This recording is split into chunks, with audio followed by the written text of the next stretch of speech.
મારી જમણી બાજુમાં બેઠેલા છે શ્રી તન્મયભાઈ વેકરિયા, એમને પણ જોરદાર તાળીઓથી આપણે વધાવીએ છીએ. અને રાજકોટ વાળાએ તો એટલે વધારવાના છે, આપણા રાજકોટના જમાઈ છે.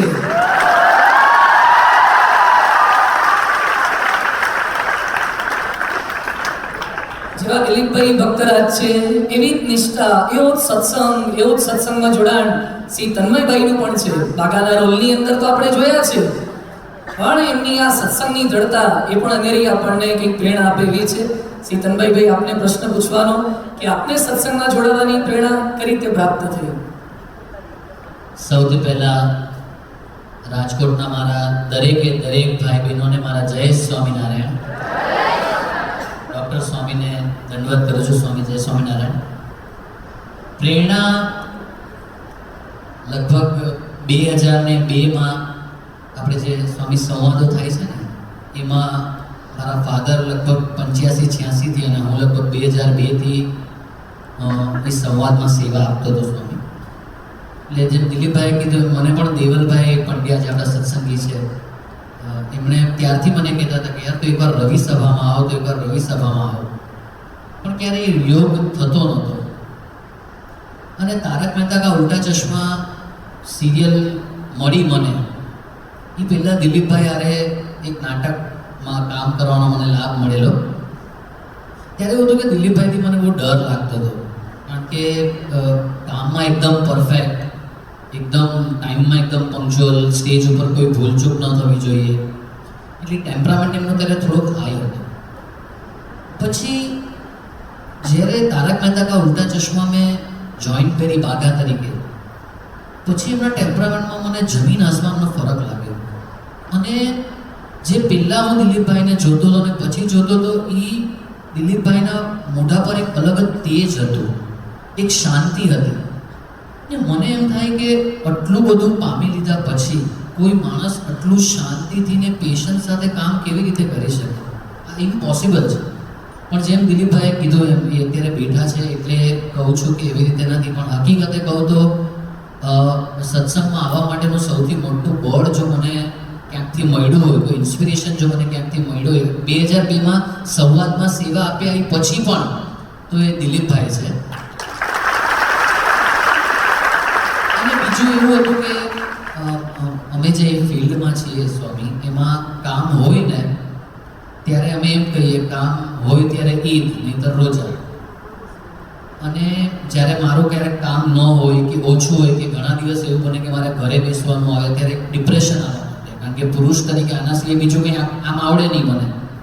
અને પુરુષ તરીકે ઘરે બેઠા રહેવું આખો દિવસ, એટલે મેં કીધું આ રોંગ ડાયરેક્શનમાં મગજ જઈ રહ્યું છે. એની કરતાં ઇટ ઇઝ બેટર કે હું રવિ સભા અટેન્ડ કરું, ભગવાનમાં એકદમ બાપાને, શ્રીજી મહારાજને મારી જાત આખી સોંપી દઉં, અને એ જેમ કરાવે છે, એ જે કરે છે એ સારું જ કરે છે અને સાચું જ કરે છે, એ વિચારો સાથે પછી હું સત્સંગમાં પૂરેપૂરો જોડાઈ ગયો. અને આજની તારીખમાં હવે જે પણ છેલ્લા લગભગ 6-1 મહિનાથી હું ફૂલ ફ્લેગ સત્સંગમાં જોડાઈ ગયો છું.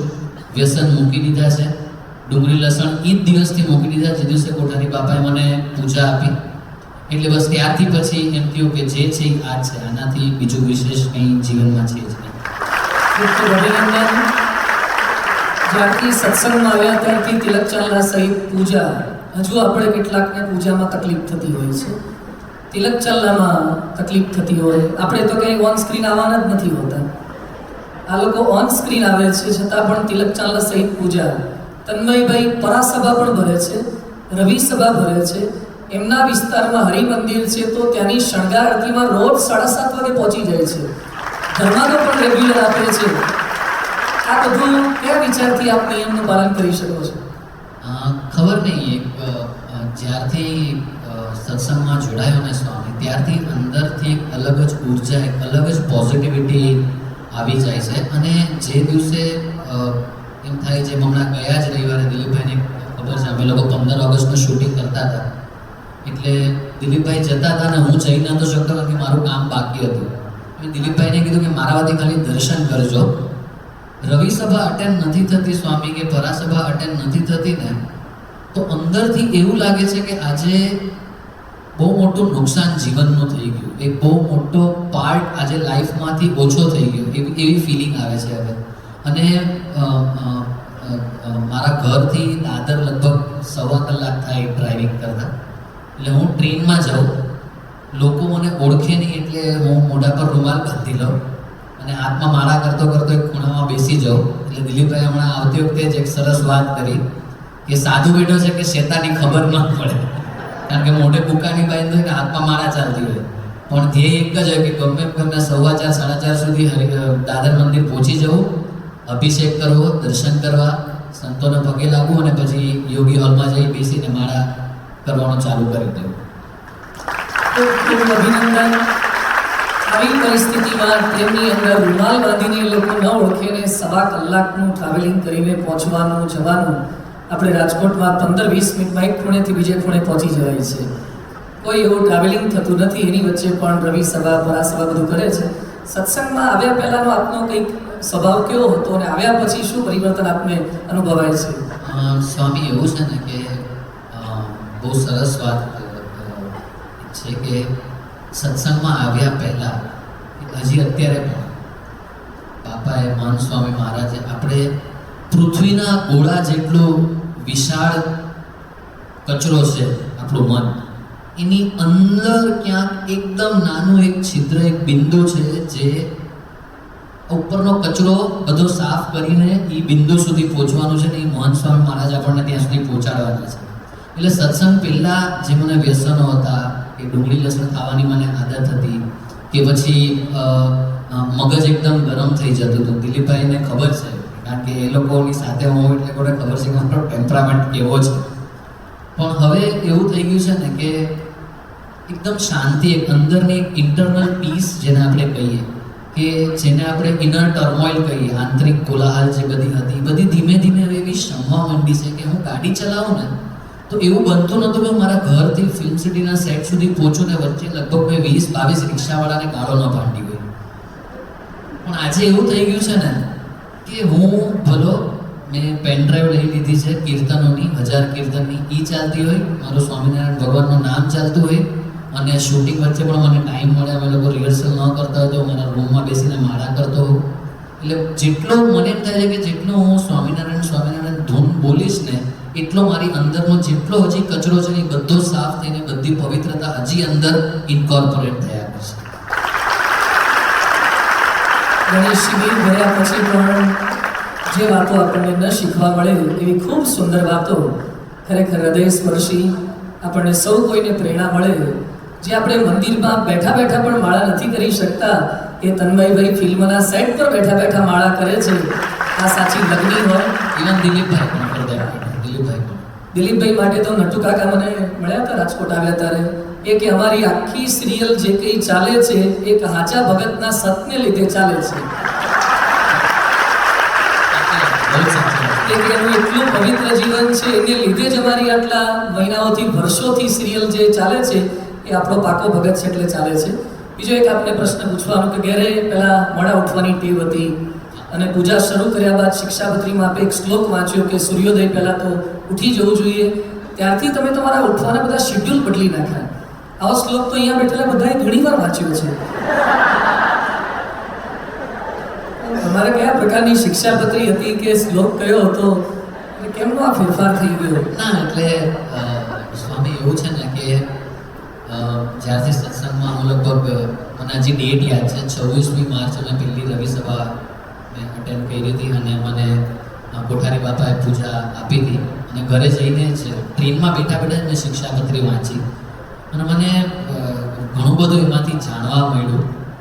અને બીજા દિવસે સવારે, એટલે લગભગ 27મી માર્ચથી લઈને આજે સવાર સુધી, આજે તો મારે બહુ વહેલા નીકળવાનું હતું એટલે લગભગ હું 3:30 વાગે જાગીને મારી પૂજા પાઠ બધું પતાવીને પછી નીકળો. પણ ગઈકાલ સુધી મારું શૂટિંગ હોય ન હોય, મારે 7 વાગ્યાની શિફ્ટ હોય તો હું સવારે 4:30 વાગે જાગી જાઉં. મારે 9 વાગ્યાની શિફ્ટ હોય તો હું સવારે 6 વાગે જાગી મારી પૂજા પતાવી હરિમંદિર જઈને પછી હું જાઉં શૂટિંગના સેટ ઉપર. અને આજની તારીખે રોજ સવારે 5:30 વાગે તો હું નિયમિત જાગી જ જાઉં છું. મારો અલાર્મ બી પછી વાગે, એ પહેલાં મારી આંખ એની જાતે જ ઉઘડી ગઈ હોય. અને હું નાહી ધોઈ અને લેંગો જબ્બો પહેરીને પૂજા કરવા સવારે બેસી ગયો અને એટલી બધી શાંતિ મળે છે. ખાસ કરીને મને મજા એટલા માટે સવારે આવે છે કે એટલી બધી શાંતિ હોય છે. તો આપણે જ્યારે માનસી કરીએ ને માનસી, ત્યારે હકીકતે એવું લાગે કે શ્રીજી મહારાજ મારી સાથે વાતો કરે છે. એ એટલી નીરવ શાંતિમાં મને એટલો બધો આનંદ આવે છે ને કે આખી માળા હવે તો એક પાર્ટ જ બની ગયો છે. પણ એ આખી પૂજા લગભગ 20 મિનિટમાં પતી જતી હોય છે, પણ બાકીની 35 મિનિટો શ્રીજી મહારાજ સાથે ખૂબ બધી વાતો કરું છું. મારે હસવું હોય તો એમની સાથે હસું છું, મારે રડવું હોય તો એમની સાથે રડું છું, મારી કોઈ તકલીફ હોય તો એમની સાથે શેર કરું છું, અને ક્યાંક મૂંઝાણો હોઉં તો એમને હું કહું છું કે મને આ વસ્તુનું સોલ્યુશન આપે છે અને મને હકીકતે મળ્યા પણ છે. એટલે 5:30 વાગે તમને બધાને મારી એક જ રિક્વેસ્ટ છે કે બને તો વહેલા ઉઠી સૂર્યોદય થાય પહેલા પૂજા કરો. એના તમને ઘણા બધા ફાયદા થશે. આ મારો અનુભવ છે. બીજી એક વાત શેર હું એ કરવા માંગુ છું કે આપણે શિક્ષાપત્રીમાં પણ લખ્યું છે કે તમે જે પણ ફિલ્ડમાં હોય, તમે જે પણ કામ કરતા હોય, એ દરેક વસ્તુમાં જો તમે ભગવાનને આગળ રાખશો ને તો તમે સફળ થશો ને થશો.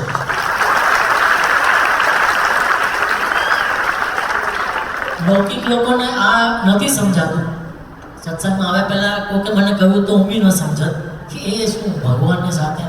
પણ સત્સંગમાં આવ્યા પછી મેં તો અનુભવ કર્યો છે. કેટલી બધી જગ્યાએ કેટલી બધી મૂંઝવણો હોય, પણ આપણે એક્સેપ્ટ કરી લઈએ ને કે ઓકે પ્રભુ તમે જેમ કહો. પછી આમ કરવાનું છે, આ હવે ચેન્જ છે. આપણે વિચારું કંઈક હોય કે ના આપણે આજે શેડ્યુલ આમ કરશું, એમાં અચાનક કંઈક અવરોધ આવે અને ત્યારે આપણું અરે યાર આપણું મનનું ધાર્યું ન થાય એટલે આપણે અપસેટ થઈએ કે આ કેમ આમ, યાર આ તો આ ભગવાન યાર આ કેમ આમ કરે. પણ જો તમે એક્સેપ્ટ કરી લો ને, કેટલી બધી વાર એવું થયું છે. ઘણીવાર શૂટિંગમાં એવા પેલો પ્રસંગો આવે છે કે ભાઈ આ રવિ સભામાં કદાચ જવાનું પોસિબલ જ નહીં થાય, કે આ સીન કરવો જ પડશે. કે ક્યારેક ક્યાંક મારે જવાનું હોય કે મેં ઓલરેડી પહેલેથી એમને રિક્વેસ્ટ કરી હોય કે મને આજે તમે 5 વાગે કે 6 વાગે છોડી દેશો, મારે ફલાણી જગ્યાએ કંઈક અગત્યનું કામ છે. બધું નક્કી હોય, એ દિવસે વળી આવે કે નહીં આજે 5-6 વાગે તો તમારે નહીં, 8 વાગ્યા સુધી તમારે કરવું પડશે. હવે 7 વાગે કોઈક જગ્યાએ પહોંચવાનું મેં કમિટમેન્ટ આપ્યું હોય અને 8 વાગ્યા સુધી હું શૂટિંગ કરતો તો બધું આખું મારે જેને મેં ટાઈમ આપ્યો એ બી બધું પેલું થઈ જાય. તો છેલ્લા ઘણા વખતે હું અપસેટ થઈ જતો પહેલાં વચમાં, યાર આ.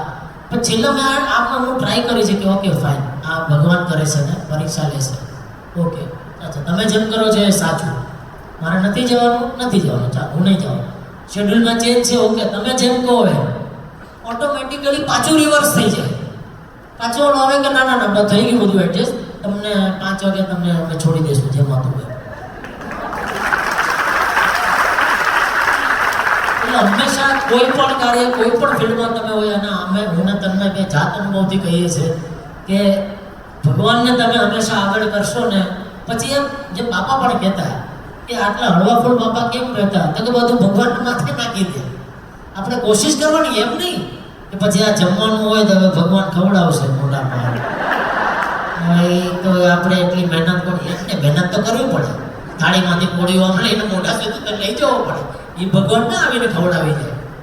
પણ દરેકમાં જો તમે ભગવાનને આગળ રાખશો તો ક્યાંય પ્રોબ્લેમ આવશે જ નહીં. સફળ થશો ને થશો જ. અભિનંદન દિલીપભાઈને. સાથે તન્મયભાઈ અંતમાં એમનો બાળપણનો એક પ્રેરણાદાયી પ્રસંગ આપણને શેર કરશે. ત્યાર પછી બંને પાસેથી ખૂબ રસપ્રદ રજૂઆતોને આપણે ગોકુલધામની રજૂઆતોને માણીએ. બહુ એક નાનો હતો ત્યારનો પ્રસંગ છે. મારો એક બહુ અંગત મિત્ર હતો નાનપણમાં. અમે લોકો સ્કૂલમાં સાથે જતા. એનું નામ મિતુલ પારેખ. આમ એ લોકો વૈષ્ણવ, પણ એના ઘરે યોગી બાપા વખતથી પૂજા એ લોકોને ત્યાં. અને એના પપ્પા રોજ છે ને તિલક ચાંદલો કરીને નીકળે. એટલે અમે 4-5 છોકરાઓ નાના હોઈએ ને, એટલે એ જેવા આગળ જાય ને એટલે અમે પાછળથી બૂમ પાડીએ, એ સ્વામિનારાયણ, એ સ્વામિનારાયણ. તો જ્યારે એને ખબર પડી એ છોકરાને, મારા ફ્રેન્ડને, કે અમે લોકો એના પપ્પાની આવી રીતના ચાંદલો જોઈને મશ્કરી કરીએ છીએ, તો એ અમારાથી નારાજ થઈ ગયો કે હવે આપણે કટ્ટી, હવે આપણે વાતો નહીં કરવાની, તમે લોકો મારા પપ્પાને ચીડવો છો. અમે લોકોએ કીધું બસ અમે લોકો જઈને માફી માંગી લઈએ બસ.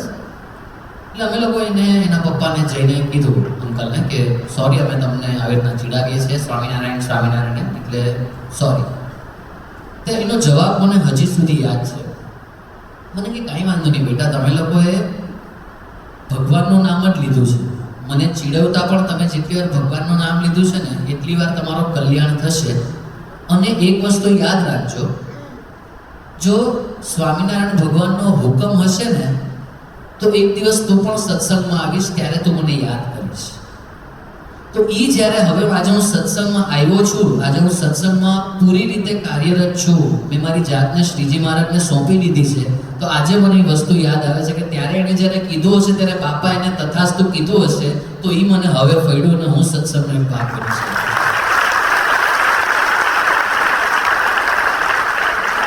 જાણે જાણે બોલાયેલા શબ્દો સ્વામી વાતોમાં લખે છે કે ભૂત વળગે છે તો નથી છોડતું, તો મહારાજ વળગે છે તો કઈ રીતે છોડવાના છે.